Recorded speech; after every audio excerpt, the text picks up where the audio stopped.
आप लोगों का बहुत बहुत शुक्रिया कि आप इतवार के दिन तकलीफ़ उठाकर यहाँ पर आए हैं।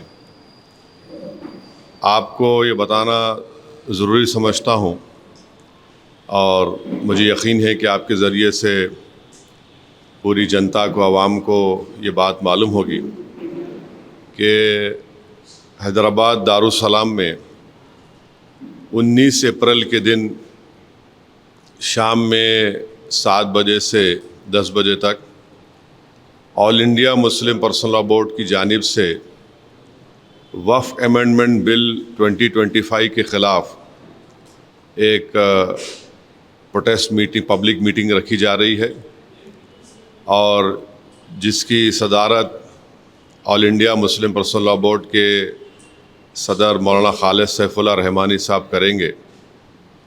और इस प्रोटेस्ट पब्लिक मीटिंग में जो all India Muslim personal law board की तरफ से की जा रही है, उसमें तेलंगाना और आंध्र प्रदेश के मुस्लिम पर्सनल लॉ बोर्ड के मेंबर्स, तेलंगाना और आंध्र प्रदेश के बड़े बड़े मुस्लिम ऑर्गेनाइजेशंस जिसमें जमीयतुल उलमा भी है, जमात इस्लामी भी है और मशाइखीन इस प्रोटेस्ट पब्लिक मीटिंग में हिस्सा लेंगे।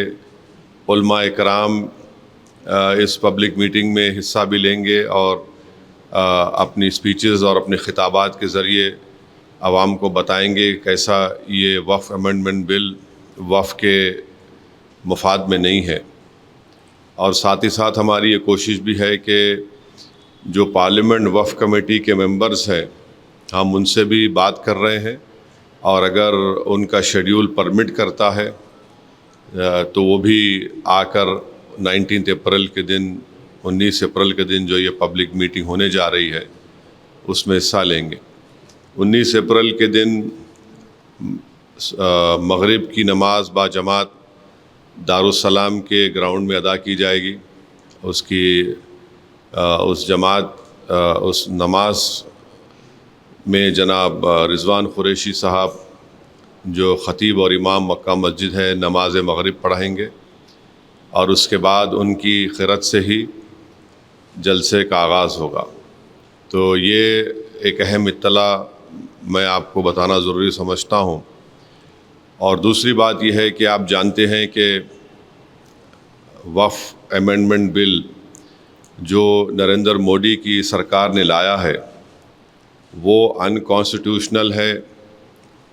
वो हमारे भारत के आइन के आर्टिकल 14 का, आर्टिकल 15 का, आर्टिकल 25, आर्टिकल 26 और आर्टिकल 29 का एक ग्रेव वायलेशन है। और हम ये समझते हैं कि ये वफ़ अमेंडमेंट बिल वफ़ की प्रॉपर्टीज़ को बचाने के लिए नहीं लाया जा रहा है। वफ़ की प्रॉपर्टीज़ पर जो एंक्रोचमेंट हो चुका है उन एंक्रोचर्स को हटाने के लिए नहीं लाया जा रहा है। वफ़ प्रॉपर्टीज़ की रेवेन्यू या आमदनी में इजाफ़ा करने के लिए नहीं लाया जा रहा है। ना ही ये मुसलमानों के मुफाद में है, बल्कि ये तमाम अमेंडमेंट्स जो किए गए हैं बीजेपी और एनडीए के सपोर्टिंग पार्टीज़, चाहे वो टीडीपी हो, जेडीयू की नीतीश कुमार हो, चंद्राबाबू नायडू हो, चिराग पासवान हो, जयंत चौधरी हो, मांझी साहब हो या फिर कुमारस्वामी हो, तो इनकी सपोर्ट से बीजेपी ने एक काले क़ानून को बनाया है। और ये इस बात को बताता है कि मुसलमानों पर बीजेपी उनको शक की निगाहों से देखती है। और इसलिए देखती है क्योंकि हिंदू धर्म के एंडोमेंट बोर्ड में, जैन धर्म के एंडोमेंट बोर्ड में, सिख धर्म के एंडोमेंट बोर्ड में यहाँ पर सिर्फ उन्हीं के मज़हब का मानने वाला उसका मेंबर बन सकता है। इन धर्म के बोर्डों में लिमिटेशन एक्ट अप्लाई नहीं होता। इन धर्मों में बाय यूसेज वो उस धर्म की प्रॉपर्टी बन सकती है, और इन धर्म के बोर्डों में दूसरे धर्म के मानने वाला भी उनको अपनी प्रॉपर्टी दे सकता है। ये तमाम चीज़ें इस अमेंडमेंट बिल के ज़रिए नरेंद्र मोदी की सरकार ने मुसलमानों के इस धर्म के बोर्ड से छीन ली है। हम हमारे इस देश के हिंदू भाइयों को ये बताना चाहेंगे, सिख भाइयों को बताना चाहेंगे और हमारे जैन भाइयों को बताना चाहेंगे कि जब आप अपने धर्म के बोर्ड में सिर्फ अपने ही धर्म के मानने वालों को मेंबर बना सकते हैं और दूसरे धर्म का नहीं बन सकता है, तो कैसे मुस्लिम धर्म का ये वक्फ बोर्ड, जो एक प्योर रिलीजियस इंस्टीट्यूशन है वक्फ बोर्ड, उसमें कैसे मोदी सरकार दूसरे धर्म के लोगों को मैंडेटरी 2 लोगों को बनाने का एक प्रोविज़न रखती है। और जब आपके पास लिमिटेशन एक्ट अप्लाई नहीं होता है, जिसके ज़रिए से अगर हिंदू एंडोमेंट बोर्ड की प्रॉपर्टी पर, जैन धर्म की प्रॉपर्टी के ऊपर, गुरुद्वारा प्रबंधक कमेटी के प्रॉपर्टी के ऊपर अगर कोई नाजायज़ कब्ज़ा करता है तो उसको आप कभी भी निकाल सकते हैं। वो मुस्लिम धर्म के एंडोमेंट बोर्ड पर लिमिटेशन एक्ट अप्लाई करके नरेंद्र मोदी की सरकार एंक्रोचर को मालिक बनाना चाह रही है एडवर्स पोजेशन की बुनियाद पर। और फिर आर्टिकल 26 के तहत हर रिलीजियस डिनोमिनेशन को अपने रिलीजियस चैरिटेबल ऑर्गेनाइजेशन बनाने का इख्तियार मिलता है, उसको एडमिनिस्टर करने का इख्तियार मिलता है और मूवेबल और इमूवेबल प्रॉपर्टीज़ को हासिल करने का इख्तियार मिलता है। ये मुसलमानों से छीना जा रहा है। और आपको मैं बार बार समझा रहा हूँ कि इस मुस्लिम धर्म के इस बोर्ड में जो अमेंडमेंट्स नरेंद्र मोदी की सरकार ने और चंद्रबाबू नायडू, नीतीश कुमार, चिराग पासवान, जयंत चौधरी, मांझी साहब ने और कुमारस्वामी ने किया है, उसमें सेक्शन 3D आप पढ़िए। सेक्शन 3D को जब पार्लियामेंट में ये बिल डिबेट हो रहा था, उसको बुज़दिली से अमेंडमेंट को पेश किया गया। और अमेंडमेंट क्या बोलता है कि जो भी मस्जिद, दरगाह, खानखा, आशुरखाने, इमाम बाड़े आर्कोलॉजिकल सर्वे ऑफ इंडिया के तहत प्रोटेक्टेड और एंशिएंट मॉन्यूमेंट रहेंगे। अब ये बिल बनने के बाद उनका रजिस्टर एज ए वक्फ प्रॉपर्टी नहीं होगा। अब आप मेरे को बताइए, सच्चर कमेटी में 180 प्रॉपर्टीज, जो सच्चर कमेटी ने, आप उसके लास्ट पेजेस देखिए, आखिरी के 8-10 पेजेस में 180 प्रॉपर्टी सच्चर कमेटी ने कहा कि ASI के इलीगल ऑक्यूपेशन में है। इस सेक्शन 3D के तहत हम उस 180 प्रॉपर्टीज को खो देंगे, जिसमें मस्जिद भी है, खानखाएँ भी हैं, कब्रस्तान भी है, दरगाहें भी हैं, सब है। अब इसका इफेक्ट ये भी होगा कि संभल की मस्जिद अब वक्फ की प्रॉपर्टी नहीं रहेगी। मैं डायरेक्ट चैलेंज कर रहा हूं भारत के प्रधानमंत्री को कि आप, मेरा सवाल आपसे है, आप जब अमेंडमेंट ये ला चुके हैं, कानून बना चुके, तो क्या संभल की मस्जिद अब वक्फ की प्रॉपर्टी रहेगी? क्या ज्ञानवापी की मस्जिद वक्फ की प्रॉपर्टी कहलाएगी? क्या मथुरा की मस्जिद वक्फ की प्रॉपर्टी कहलाएगी? जितने भारत में ASI प्रोटेक्टेड एंशिएंट मॉन्यूमेंट्स है, उसके एक्ट के तहत उसको बोलते ASMR एक्ट, जिसमें हमारे शिया भाइयों के इमाम बाड़े भी हैं, आशुरखाने भी हैं, दरगाहें भी हैं। अब आप बताइए, इससे वक्फ को छीन नहीं रहे आप? और झूठा प्रोपेगेंडा बीजेपी करी, नहीं कुछ नुकसान नहीं होगा। फिर सेक्शन 2 पढ़ो उसका आप। सेक्शन 2 में लिखा गया कि इस एक्ट से पहले जो ट्रस्ट थे जिनका मकसद वक्फ की तरह हो, और इस एक्ट के बाद जो ट्रस्ट हैं जिनका मकसद वक्फ की तरह, वो ट्रस्ट में रहेंगे। वो क्यों लाया गया? वो इसलिए लाया गया, अमित शाह पार्लियामेंट में बोले कि हम ये सेक्शन 2 को इसलिए लाए क्योंकि हमारे बोरा मुस्लिम भाइयों को इससे फ़ायदा हो सके। वो भी उनको धोखा दिए बोरा मुस्लिम भाइयों को, उस प्रोविज़न में बोरा का जिक्र ही नहीं है। ये इसलिए लाया गया क्योंकि भारत का जो सबसे दौलतमंद आदमी है, जो खोजा यतीम खाने को खरीद कर अपना आलीशान बंगला तामीर किया, इस सेक्शन 2 से सबसे पहला फायदा उस शख्स को होगा, सबसे पहला फायदा उसको होने वाला है। दूसरा, इस बिल में यह कहा गया कि अगर वक्फ बीजेपी प्रोपेगेंडा कर रहे, नहीं वक्फ बाय यूजर नहीं है, वक्फ बाय यूजर है, परेशान मत हो, क्यों हो रहे हैं, वो ऐसी झूठ बोल रहा है। देखिए, हिंदू धर्म में by usage, temple by usage, मठ बाय यूसेज उस धर्म की प्रॉपर्टी बन जाती है।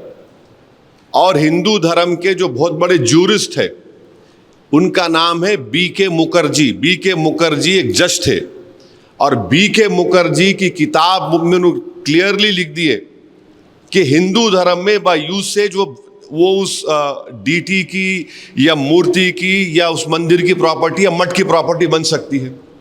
अब मोदी सरकार जो है इतना गंदा काम किया है, मैलिफाइड है, कि ये बोल रहे हैं कि अगर वक्फ बाय यूसेज रहेगा, मगर अगर डिस्प्यूट होगा या फिर गवर्नमेंट प्रॉपर्टी होगी तो वक्फ बाय यूसेज नहीं होगा। अब मैं अगर वक्फ मेरी प्रॉपर्टी है, मैं अपनी गवर्नमेंट के खिलाफ अगर वक्फ बाय यूसेज को इस्तेमाल नहीं करूंगा तो किसके खिलाफ इस्तेमाल करूंगा?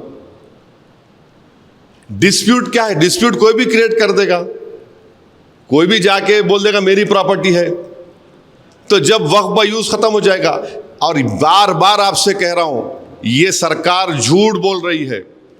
राम मंदिर के जजमेंट में, बाबरी मस्जिद राम मंदिर जजमेंट में सुप्रीम कोर्ट ने कहा वक्फ बाय यूज होगा, बाज़ाब्ता उन्होंने बताया कि उसका एविडेंस ये होगा, उसका पोजीशन होना चाहिए।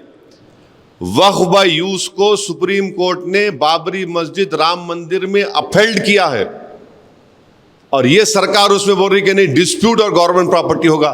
तो सच्चर कमेटी में दिल्ली के 120 प्रॉपर्टीज जो गवर्नमेंट के कंट्रोल में है, सच्चर ने कमेटी ने कहा कि under the illegal occupation of the government, Delhi government, this should be return to the Delhi वक्फ बोर्ड, दिल्ली वक्फ बोर्ड वापस करना चाहिए।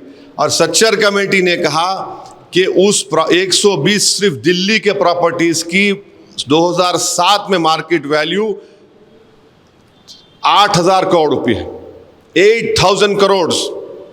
अब जब ये वक्फ बाय यूज का प्रोविजन आएगा, लॉ बन गया, 120 प्रॉपर्टीज चले गए मेरे, जिसमें दरगाहें भी हैं, जिस पार्लियामेंट के सामने की मस्जिद है, जिसके इमाम रामपुर के मेंबर ऑफ पार्लियामेंट मौलाना मुहिबुल्लाह साहब हैं, वो चले गए। अब कल गवर्नमेंट बोली नहीं मस्जिद तुम्हारी नहीं, हमारी प्रॉपर्टी है, लगा दिए,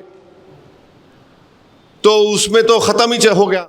अब दूसरा ये है कि अगर मैं जाकर ASI के मॉन्यूमेंट से मेरे, जो सच्चर ने कहा, मैं जाके बोलूंगा गवर्नमेंट ने बिल में क्या किया कि गवर्नमेंट का डेफिनेशन जो होता है उसको इतना इनलार्ज कर दिया कि उसमें पब्लिक सेक्टर अंडरटेकिंग्स भी आ गए।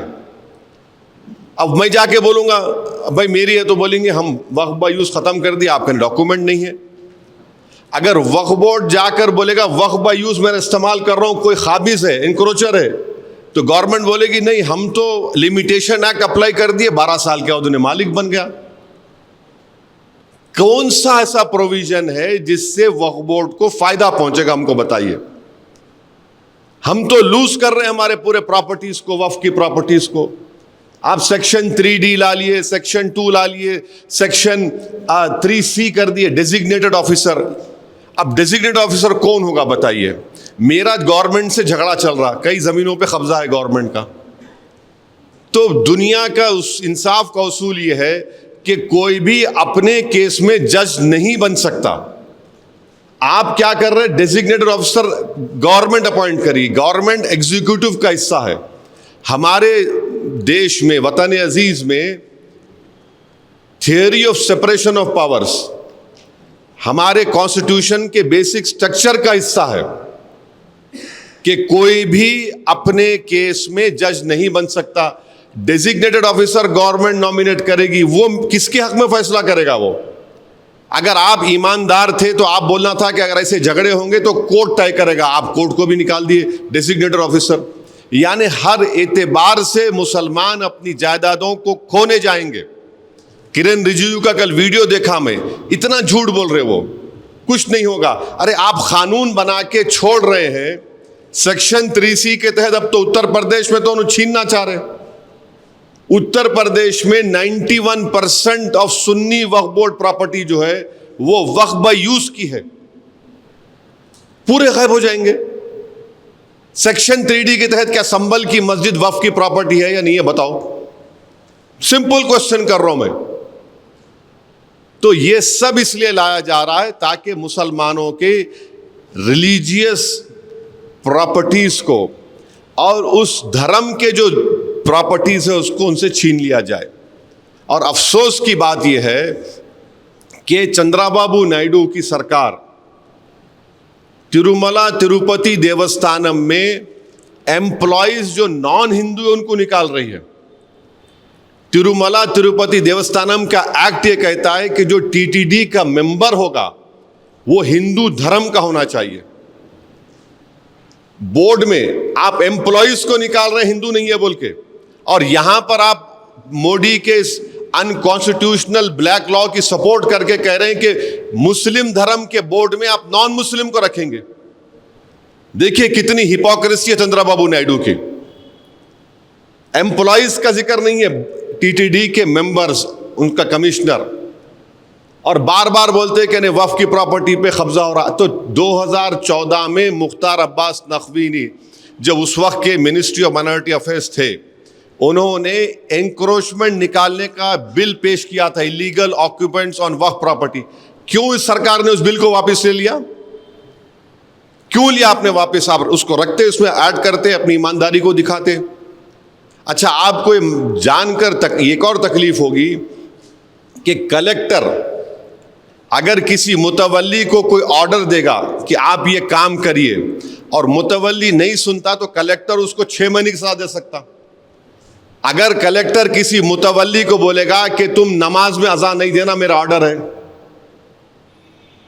मैं बोल रहा हूं आपको, आप बोलेंगे ऐसा कैसा कर सकते, ऐसा हो सकता, हो रहा है, तो मुतवल्ली जेल को चले जाएगा।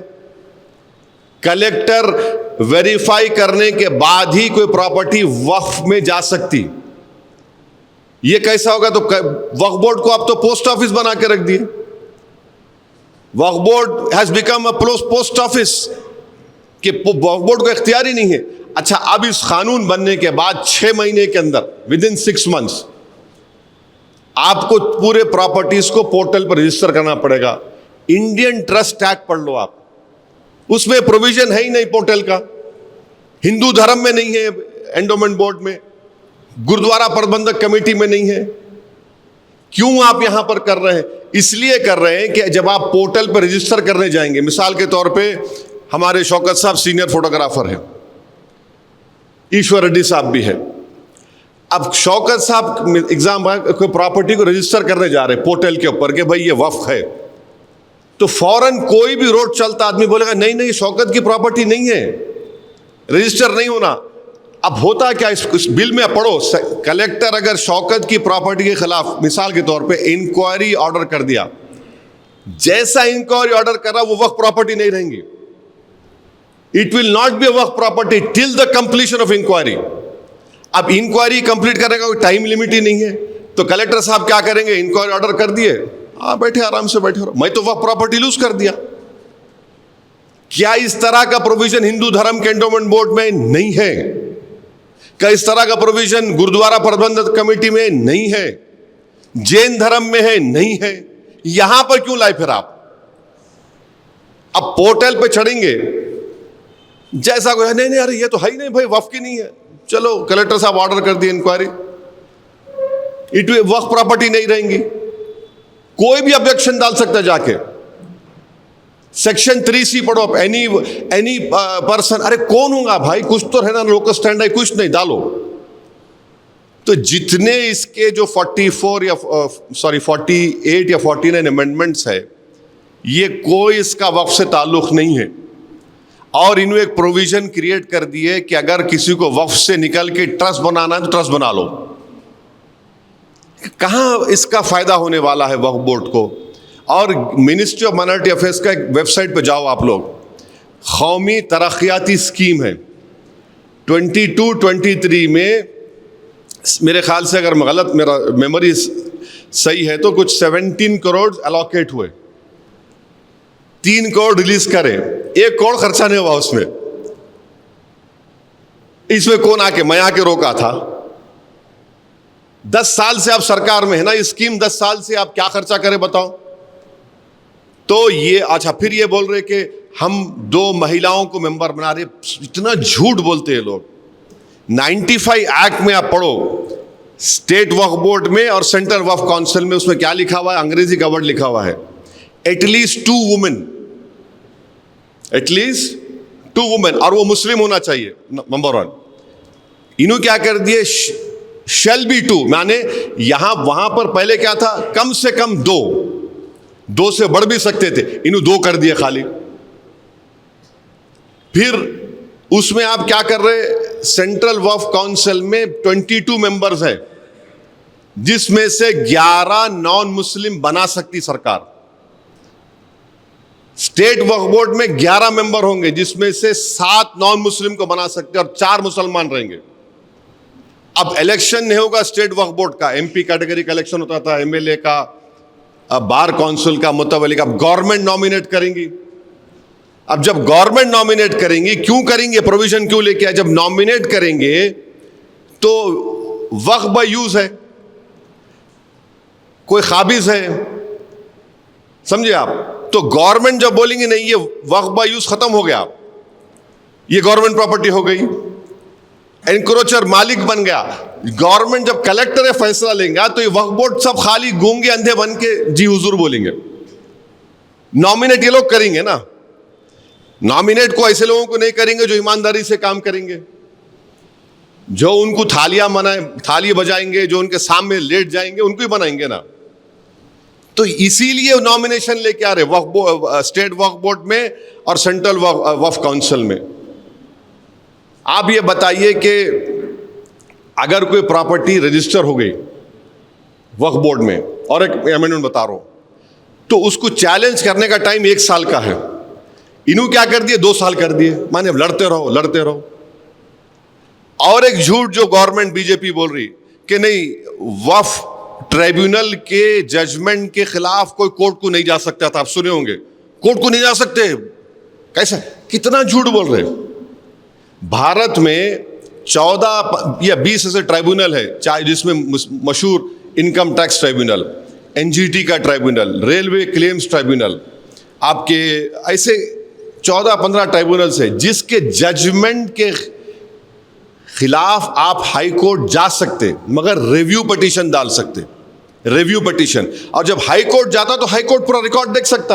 अब आप क्या बोल रहे, नहीं रिव्यू नहीं, अपील होगा। अपील माने पूरे एक कोर्ट में पूरे भारत में लाखों केसेस पेंडिंग है, लाखों, और कॉन्स्टिट्यूशन के प्रोविजन के तहत ट्राइब्यूनल बनाया गया।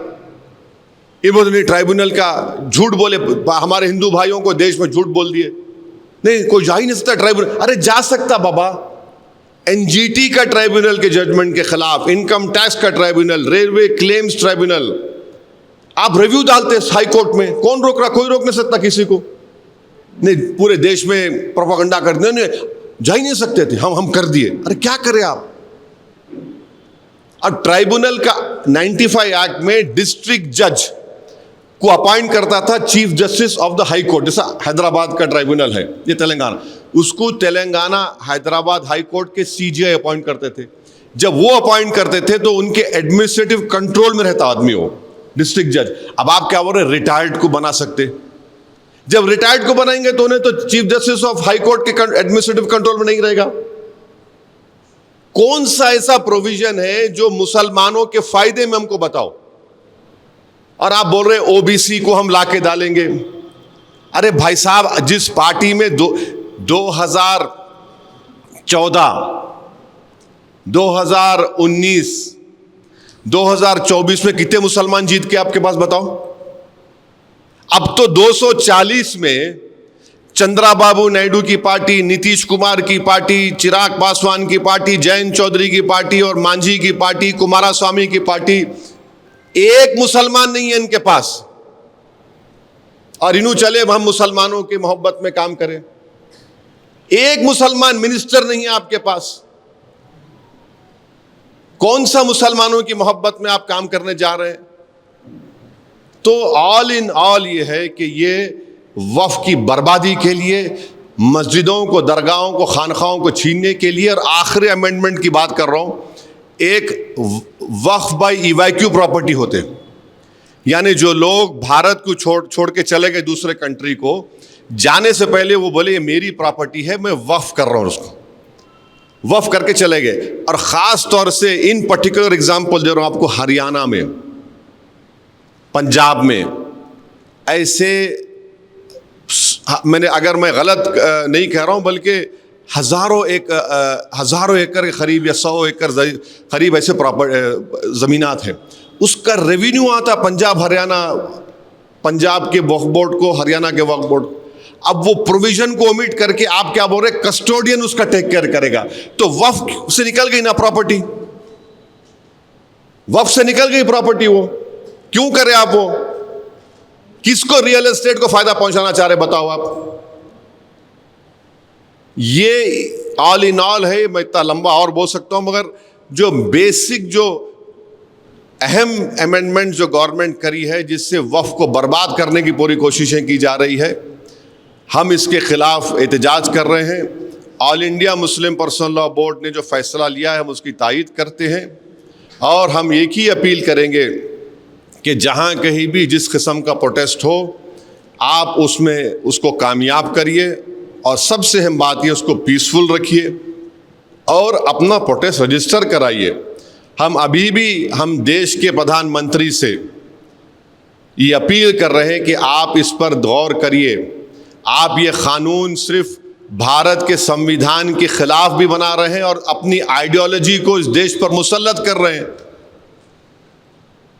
आपकी आइडियोलॉजी तो इंडियन नेशनलिज्म होनी चाहिए, आपकी आइडियोलॉजी तो संविधान होना चाहिए। जब हिंदू धर्म के लोगों के लिए, सिख धर्म के लोगों के लिए जो चीज़ अच्छी है, वो मुस्लिम धर्म के लोगों के लिए खराब कैसे हो जा रही है, हमको बताइए।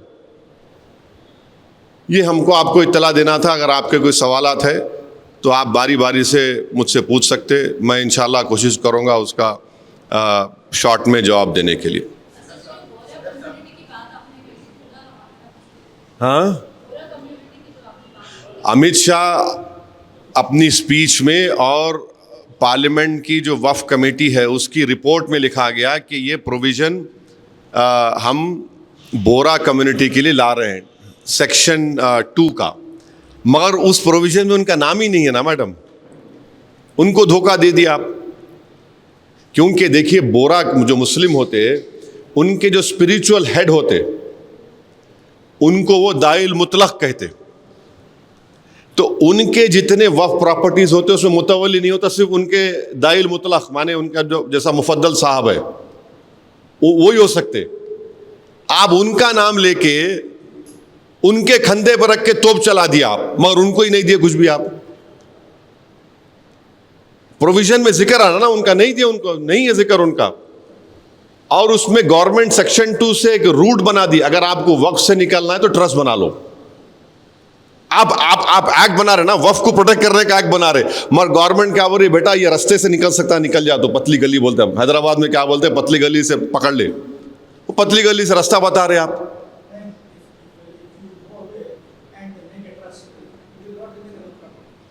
They are saying if you create a trust now, you can come out of waqf. अब आप बताइए, is this in the interest of वक्फ?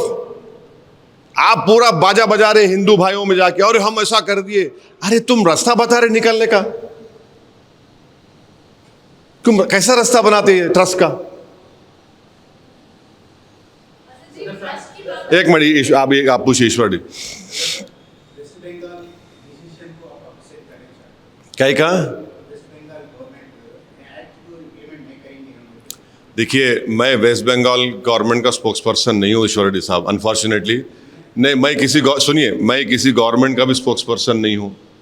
मैं अपनी पार्टी की तरफ से ये बात करने के लिए आया हूँ, और वेस्ट बंगाल की जो सरकार है उनके पास कॉम्पिटेंट लोग हैं, और मुझे यकीन है कि वो कॉम्पिटेंट लोग आपके सवाल का बेहतरीन जवाब दे सकते हैं। और आपको सिर्फ एक टेलीफोन कॉल करना है उनको, आप कॉल करो, बोल देते आप। हाँ हाँ हाँ, एक बात सुनिए, मेरे को मालूम था आप पूछेंगे बात, क्योंकि आपने आपके ऊपर के लोग बोले आपको, मेरे कहीं जा रहे तो पूछो बोल के। हम ये पूछ रहे कि जो डेमोलिशन हो रहा बुलडोजरों से, कभी उसका भी तो चला दो तुम्हारे चैनल पे। अरे कहाँ चला है बाबू? एक पूना महाराष्ट्र में एक गरीब की झोपड़ी थी, इंडिया पाकिस्तान का क्रिकेट मैच हुआ, कोई झूठा इल्ज़ाम लगा दिए कि वो एक 14 साल का बच्चा कोई नारा लगा, उसको बुलडोजर लगा के तोड़ दिए। कभी उसका भी तो पूछ लो प्यारे। वायलेंस को हम कंडेम करते आए, कंडेम करते रहेंगे। मैं अभी आपको बोला कि प्रोटेस्ट होना मगर पीसफुल होना, किसी भी किस्म का वायलेंस जो होगा वो कंडेमनेबल है। वायलेंस नहीं होना चाहिए, पीसफुल प्रोटेस्ट होना चाहिए।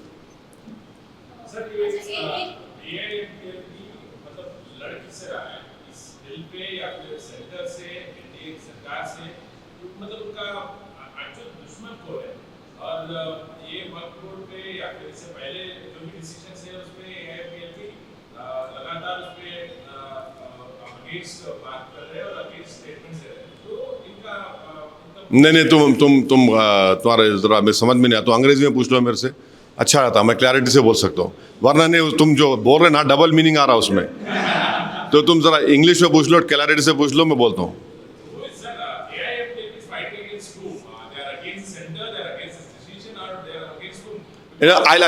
Just hold on. हाँ?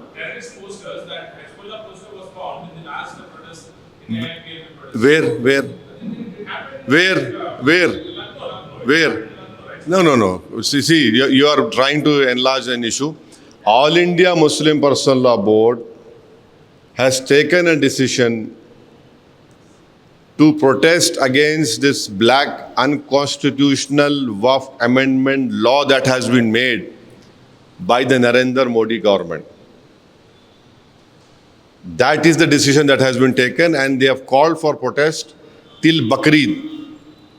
And then on 22nd of this month, let me check the exact date. On the 22nd of this month, in Talkotora Stadium also, there is going to be a protest meeting. And to answer your question, who made this law? It is the government of India, of the Prime Minister's government, Narendra Modi government has made this law. So we are protesting against this government also. अम्मा कुछ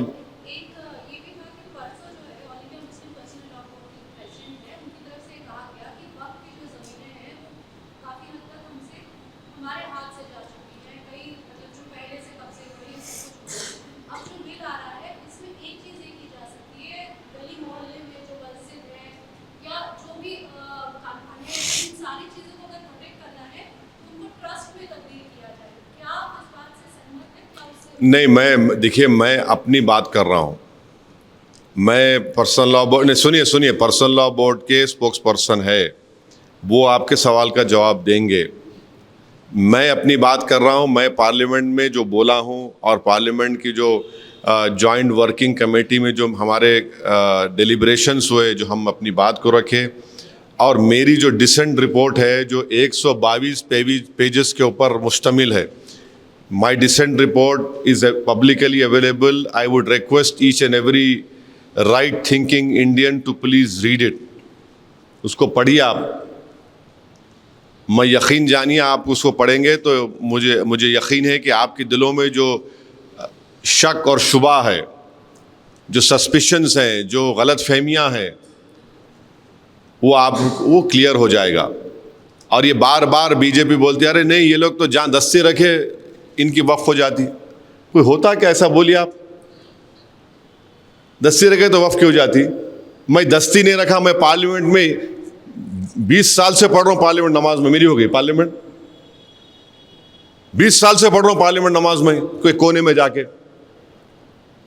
अगर time मिला तो सामने मस्जिद चले जाता हूँ। बाज़ वक्त डिबेट्स ऐसे चलते पार्लियामेंट में कि आपको स्पेशली मगरिब का टाइम कम रहता आपके लिए, तो आपको पार्लियामेंट में हम कोने में पढ़ते। मैं नहीं बल्कि हमारे असराउल्लाह कासमी मरहूम, जनाब बर्क साहब, ऐसे कई एमपीज़ को हम तो बाज़ कोने में साथ पढ़ लेते थे।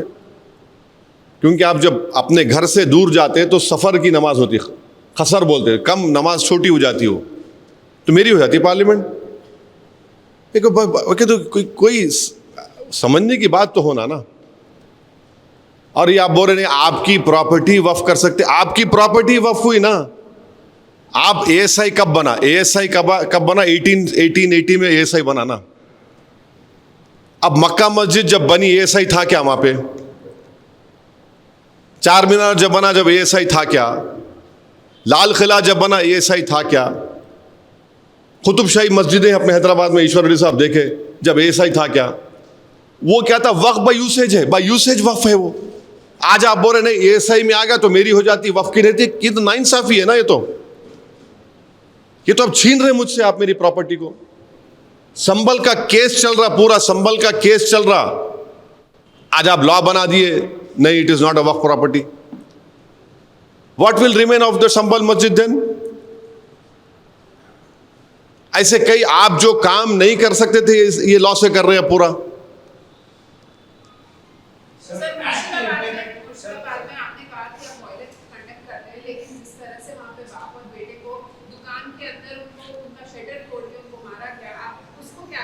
मैडम, चाहे पीलू खान हो, इखलाक हो, अतीक अहमद हो, मुख्तार अंसारी की मौत हो, चाहे कहीं भी मॉब लिंचिंग होती हो, चाहे मुर्शिदाबाद के उस बाप बेटे को मारा गया हो, और फिर एक पुलिस फायरिंग के आप क्यों नहीं बोल रहे एक मुसलमान मरा उसमें? आप बोलो ना, पूरा बोलो ना मैडम। 2 लोग ऐसा मरे, पुलिस फायरिंग में मुसलमान मरा। हम हर वायलेंस को कंडेम करते हैं, बल्कि हम तो नाथूराम गोडसे जो करा उसको भी कंडेम करते हैं। इस देश का सबसे पहला आज़ाद हिंदुस्तान का टेररिस्ट था तो नाथूराम गोडसे था। और इस देश में पिछले 10 साल में तो 11 साल में तो मुसलमानों के खिलाफ नफरत को इंस्टीट्यूशनलाइज कर दिया गया है, इंस्टीट्यूशनलाइज कर दिया गया है। अब हमको ये बात समझ में नहीं आ रही कि आप लोग इतनी देर से कोई ये सवाल नहीं कर रहा कि ज्योतिबाई फूले के ऊपर पिक्चर बन रही है और उस पिक्चर में ये फैक्ट है कि दलितों के ऊपर जुल्म हुआ, हो रहा है और होता रहेगा। उस जमाने में ज्योतिबाई फूले और सावित्रीबाई फूले जब अपनी तहरीक का आगाज किए थे तो उस जमाने में दलित जो है अपने इस सीने के सामने एक क्ले पॉट को लगा के और अपनी पीठ के पीछे एक झाड़ू को लगा के, चाहे जब वो चलता था तो अपर कास्ट के लोग जो थे वो ये बोलते थे कि तू हमारी जमीन पर नहीं चला ना, थूकना। तो उन्हें थूकता था बेचारा तो अपने उस क्ले पॉट में, और पैरों के कदमों को अपनी झाड़ू से साफ करता था। उस सीन को निकालो बोल रही गवर्नमेंट ऑफ इंडिया ये। यानी नरेंद्र मोदी हर पिक्चर को प्रमोट करते, क्यों नहीं पिक्चर को प्रमोट कर रहे ज्योतिबाई फूले के पिक्चर को? हिस्टोरिकल फैक्ट है ना ये कि अपर कास्ट के लोग उस जमाने के दलितों को बोलते तुम हमारी बस्ती में आ रहे तो अपने गले में क्ले पॉट रखो और पीछे झाड़ू लगा के, ताकि तुम्हारे कदमों के निशान मिटते जाए और तुम थूकना है तो उसमें थूको। ये फैक्ट है, ये कौन डिनाई कर सकता? नरेंद्र मोदी पिक्चर प्रमोट करे ना, कौन से पिक्चरों को प्रमोट करे? ये पिक्चर को प्रमोट करो। क्यों सीबीएफसी बोल रही कि निकालो ये सीन, निकालो वो सीन, निकालो वो सीन निकालो? क्योंकि अपर कास्ट के लोगों को तकलीफ हो रही। ये कौन सा इंसाफ है बताइए आप? हम पूरे अपर कास्ट को नहीं बोल रहे, उस जमाने में जो अपर कास्ट के लोगों ने किया हम उसको बोल रहे हैं, वो फैक्ट है ना। आप उसका सवाल ही नहीं कर रहे। ये फैक्ट है, ये भी देख लो आप जरा।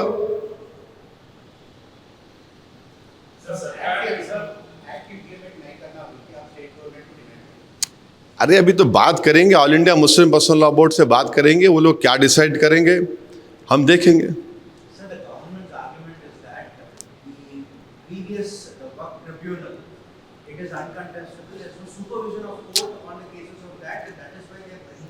Please understand, this government believes in theory of confusion and they are not telling you the full truth. The full truth is that there are many tribunals in our country which are formed under an article of the Constitution, and any of the decisions or judgments that a tribunal has been gives, you file a review petition in the High Court, right? you don't file an appeal. But this government has deliberately told, especially to the majority Hindu community, that this Waqf board decision cannot be challenged in court. A review itself is a challenge, isn't it? आप review डाल रहे तो क्या आपको high court नहीं जा रहे आप? अच्छा, इनकी झूठ की मिसाल एक और देख लो आप। गुजरात का एक मिसाल देते हैं लोग, सूरत का। सूरत में क्या बोलते हैं? सूरत का म्युनिसिपल कॉरपोरेशन को वक्फ बोर्ड ने वक्फ प्रॉपर्टी डिक्लेयर कर दिया। वक्फ बोर्ड बोला कि वो मुगल सराय है, मगर ये जब ट्राइब्यूनल में गया तो ट्राइब्यूनल बोला ये वक्फ प्रॉपर्टी नहीं है। तारीफ करो ना बॉस। वहां वक्फ बोर्ड, गुजरात का वक्फ ट्राइब्यूनल ने कहा कि वक्फ प्रॉपर्टी नहीं है ये, तो ट्राइब्यूनल का जजमेंट को आपको तकलीफ नहीं हो रही। जब यानी आपके फेवर में आया तो अच्छा, आपके खिलाफ गया तो बुरा। तो आप किस तरह की जुडिशरी चाह रहे हैं? और ट्राइब्यूनल का, वक्फ ट्राइब्यूनल का जो अभी जो 95 एक्ट में सिटिंग डिस्ट्रिक्ट जज appointed by the CGI Chief Justice of that High Court will always be under the administrative control of the High Court, of the Chief Justice. Now you are saying retired judge. Can he be under the administrative control of the Chief Justice of that particular state High Court? No, because he's a retired judge. And as a politician, as a member of elected member of Assembly and Parliament, and you as esteemed journalists know that whenever government appoints this inquiry commission headed by retired judge, with all due respect to them, either the reports don't come or they take a very long time to come. आप देख लो, मेरे को अच्छी तरह याद है, मैं इन retired जजेस के सामने गया, मैं आपको बोल रहा हूं, आपके मक्का मस्जिद में bomb blast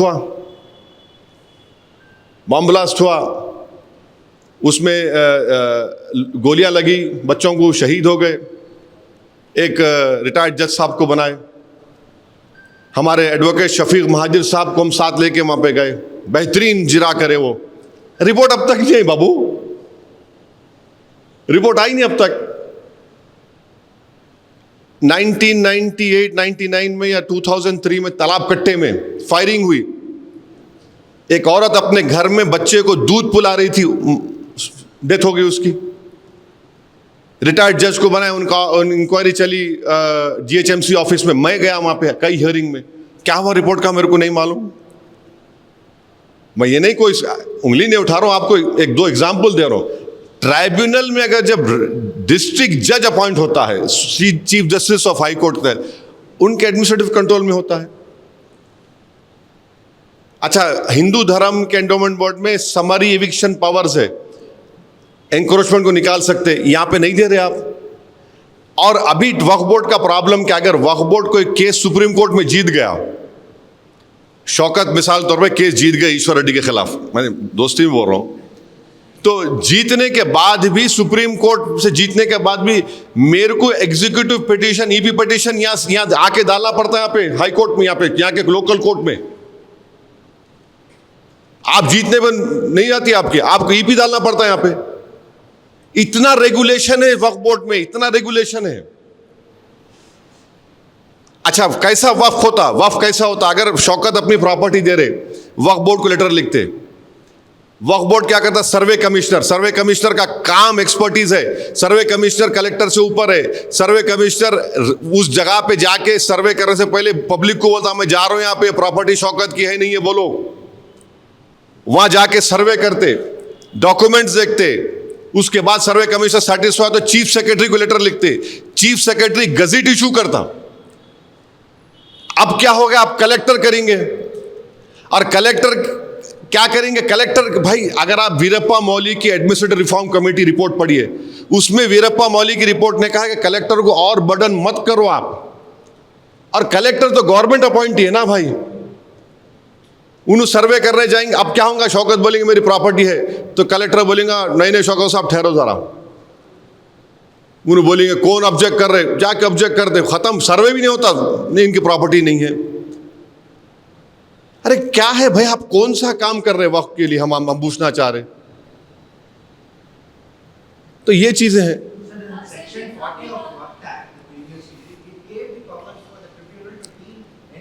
No. You listen to me. Section 40, I'll tell you the truth. You should go and read the answers given by the Ministry of Minority Affairs to the Waqf Parliament Committee. In last 30 years, Section 40 has been used in only 500 odd cases.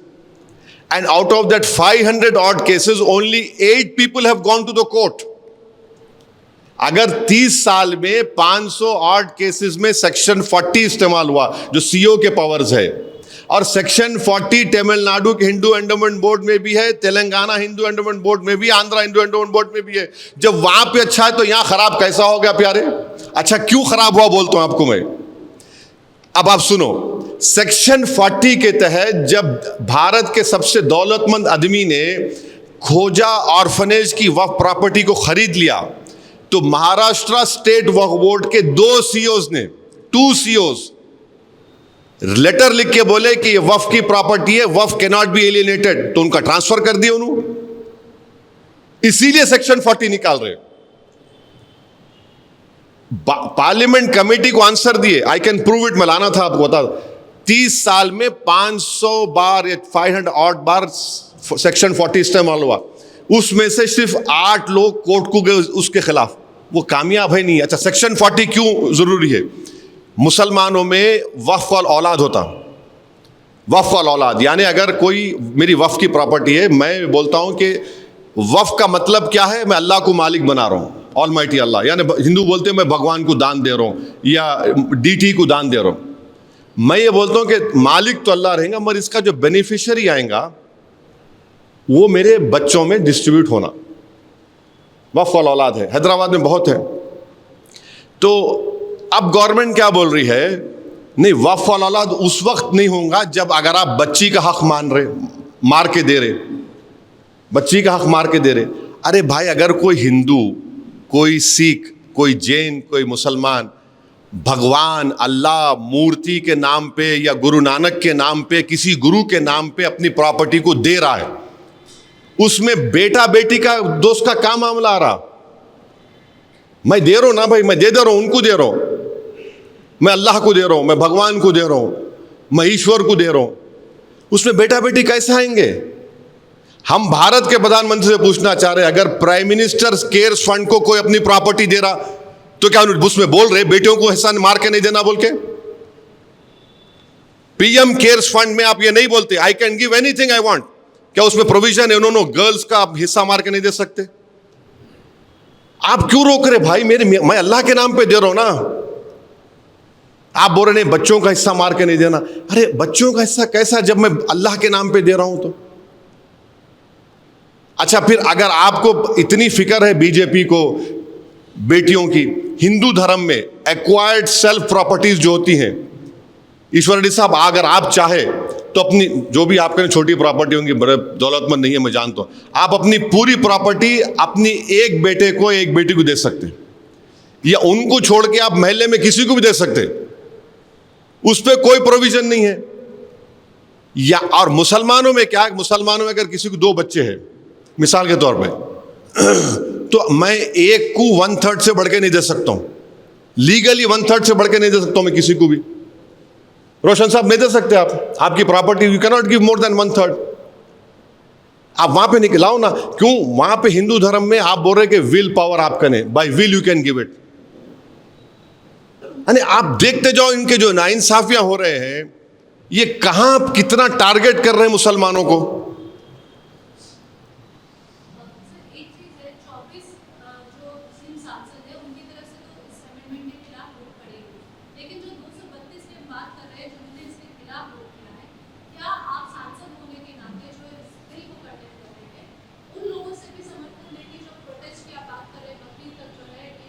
नहीं madam, देखिए वो लोग तो party whip की बुनियाद पे और party decision की बुनियाद पे अपना फैसला लिए ना, तो उनको नहीं हम तो आज भी बोल रहे हैं कि आप जो काम करें गलत काम करें। चंद्रबाबू नायडू जो है, चंद्रबाबू नायडू मैं समझता था कि बहुत हिस्ट्री के अच्छे स्टूडेंट हैं। मैं 94 से 2004 तक एमएलए था, ईश्वर रेड्डी साहब के बाल काले थे, शौकत साहब के बाल काले थे, मेरे भी बाल काले थे। जब 1999 में चंद्रबाबू नायडू कुलाटी मार के, सेकेंड टाइम कुलाटी मार के अटल बिहारी वाजपेयी को सपोर्ट करे। 2002 गुजरात हुआ।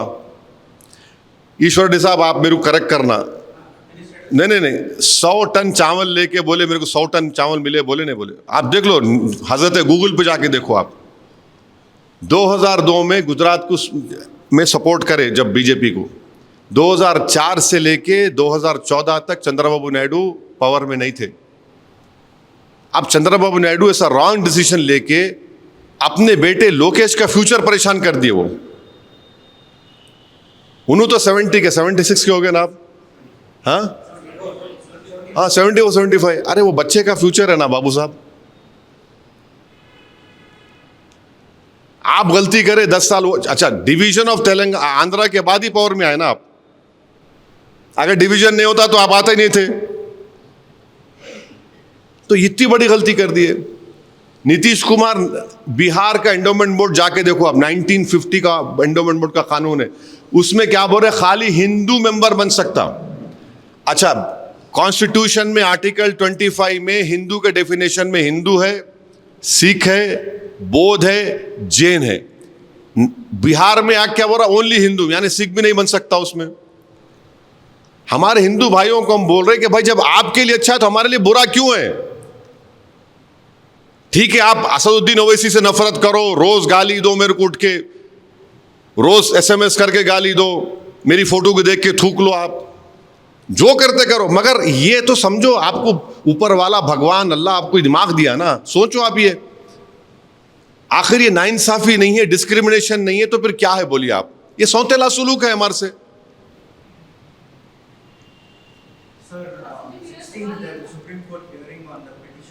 So now, see, it is going. I cannot. I'm just decided to go for why it is against the constitutional parliament. But the dispute is also there by TMC and few parties that the JPC rules were violated. Why not approach in that panel as well? See what happened. It's not JPC first. It was Joint Working Committee. Now, what has happened in the committee? That report has been given to the Parliament. How can the Supreme Court tell this happened in JWC? Usually Supreme Court and courts will not interfere into the internal working of a legislature. We have theory of separation of powers. और कुछ सवालात नहीं है तो ख़त्म करेंगे। कुछ हाँ, कुछ नहीं है ना आप लोगों को? 1 to 1 नहीं होने वाला है, सुन लो आप। 1 to 1 नहीं होना, पूछना है तो पूछ लो। मैं 1 to 1 नहीं करने वाला हूँ। हम हमारे लोकल हैदराबाद के कोई आप लोग चैनल चलाते, माशाल्लाह आप लोगों का रीच बहुत ज़्यादा है, बोलो कुछ है, कुछ पूछना है तो बोलो। कहाँ है सिद्दीक? में नहीं आए।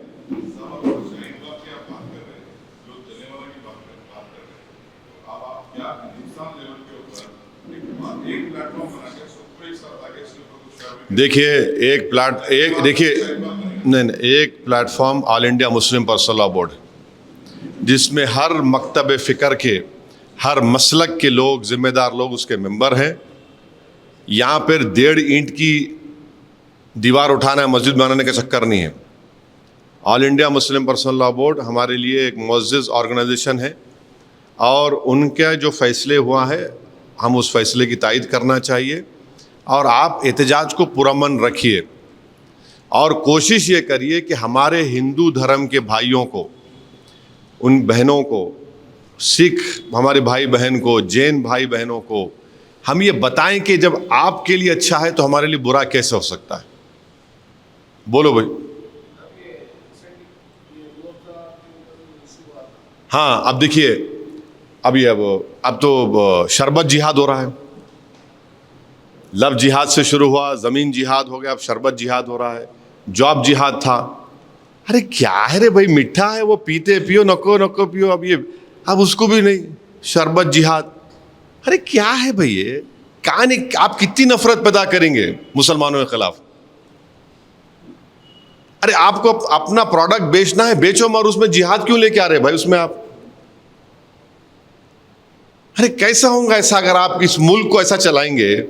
विकसित भारत हम बनना चाह रहे, हम भी बनना चाह रहे विकसित भारत।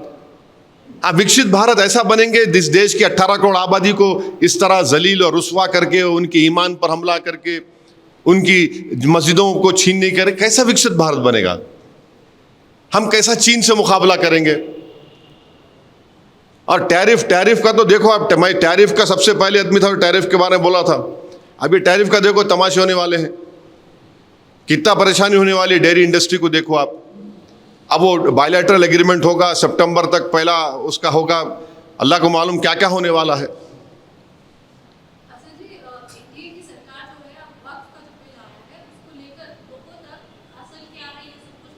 अरे असल क्या ये बोल दिए ना इतने पूरा, इसीलिए हम लोग उर्दू में बोलते अलीफ से लेके वस्सलाम तक पूरा खोल दिए, खोल के बोल रहे, पूरा एक्सपोज कर दिए। अरे देखिए मैडम, पहले क्या बोलते थे, इस्लाम में वक्फ नहीं है। अरे कुरान में इन्फाक के ऊपर मेरे ख्याल से 70 ज़्यादा आयतें हैं, प्रॉफिट मोहम्मद सल्लल्लाहु अलैहि वसल्लम की हदीस हैं। अरे कोई पार्लियामेंट में एक बीजेपी के मेंबर खड़े को बोले ये मुस्लिम कंट्री में वक्फ नहीं है, ये मुस्लिम कंट्री में वक्फ नहीं है, उसमें नहीं है। सबसे पहली बात तो ये है कि भारत की तुलना आप उनसे क्यों कर रहे हैं? आपको उनसे उतनी मोहब्बत क्यों हो गई? भारत एक डेमोक्रेसी है, यहाँ पर अंबेडकर का दिया हुआ संविधान है, और जिस कंट्रीज का नाम ले रहे झूठ इतना, वहाँ भी वक्फ है। मैं आप लोगों की इत्तला के लिए बता रहा हूँ, हमारे बर्ख भी बैठे हुए हैं, आप नजफ करबला गए ना, अब आप, मैं झूठ बोल रहा हूँ तो मेरे को झूठ है बोल देना, क्या वहाँ पर पानी के कुएं नहीं है हज़रत अली के वक्फ किए हुए? 1400 साल पुराने हज़रत अली जब खलीफा थे, खलीफतुर राशिदीन हज़रत अली मुर्तज़ा जो खलीफा थे, उन्होंने वक्फ करे कुओं को पानी के, अब तक है। सिंगापुर में वक्फ है, मालूम आपको? सिंगापुर, मलेशिया छोड़ो, सिंगापुर में वक्फ है, टर्की में है, मोराको में है, कहाँ नहीं है?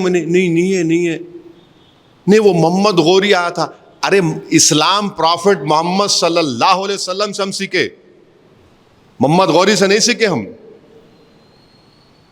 नहीं वो नुला, अरे इस्लाम में है, वो एसेंशियल रिलीजियस प्रैक्टिस है मुसलमानों के लिए। अब उन्होंने आया था, आप देखो कैसा कंफ्यूजन है। अमित शाह प्रॉफिट मोहम्मद का जिक्र करे सल्लल्लाहु अलैहि वसल्लम का, उनके पार्टी के लोग दूसरी बात बोल रहे हैं। उन्हें बोलने के बाद एक उनका टॉप मोस्ट लीडर कोई बात बोला तो कम से कम उस पर तो कायम रहना ना, उस पर भी कायम नहीं है। उनकी स्पीच के बाद उनके कई लोग सुन रहा था एमपीज को, उनके खिलाफ ही बोल रहे हैं, यानी अमित शाह को वो लोग कॉन्ट्रडिक्ट कर दिए। आप स्पीचेस पढ़ो उन लोगों के।